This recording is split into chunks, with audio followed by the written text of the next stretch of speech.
What do you think a mature and equipped follower of Christ really looks like?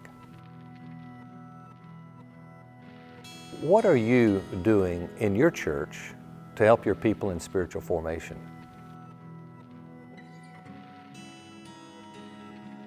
Is what you're doing taking people to that destiny? 35 years ago, as a young pastor, like probably many of you, I had my hopes and dreams about beginning a church that God would greatly use. And we were blessed. The church was birthed, it began to grow. I think the first multiple campus church.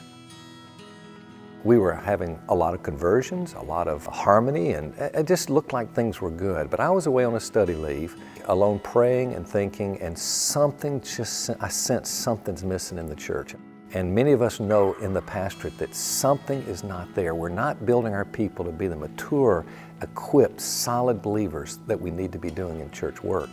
And I knew that we were doing as good a job as I knew how to do or where to go to find. Well, this book was written because I went on a search. I went back to our leadership and I said, I think the goal that we should be having is in the lives of people, and it's to build mature and equipped followers of Christ. And they agreed. And we defined what that looked like and said, we have people in the church becoming that, but way too few, way too few. How do we accelerate that and make exciting, dynamic growth in people's lives the priority of what we're doing in church, and let them be the one that multiplies, not us bringing them to the church only, but how do they become who they need to be to impact the world? Well, I went on a search, and that search went on for a while, and this book tells the story of how we came to grips with what the answer we're convinced is. It's basically teaching us to do what Jesus did with his 12. How do you take a handful and take them to maturity and see that multiply over and over until you're impacting even the community? I've been privileged to have a little group doing this. This is my 46th, just finishing my 46th consecutive year of doing so. And I can tell you now, it is the single most important thing that I do year in and year out as a pastor. I would not give it up for anything. I remember being with a pastor that we were in a group of men my age. We were all the same age and all had growing larger churches.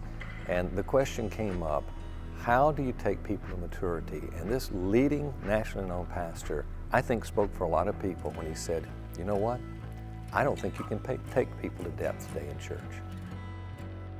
The way church is today, if you can get people to worship, if you can get them to do evangelism and a little bit of volunteerism, that's about the best you can do. And I sat thinking, no, there is an answer. He went on to say this.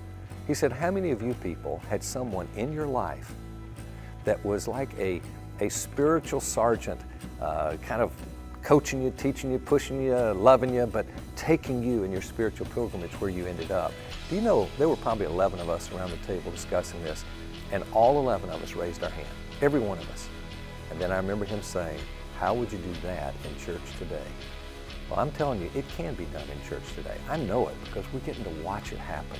We're far from where we want to be, don't get me wrong, but we're seeing it happen when people are modeling what Jesus did in the lives, men with men, women with women, taking a few people on a spiritual journey. It's taken to a place of maturity and equipping. So that's what's been for us. It has been the most radical, important decision that we've ever found, ever made in the history of our church.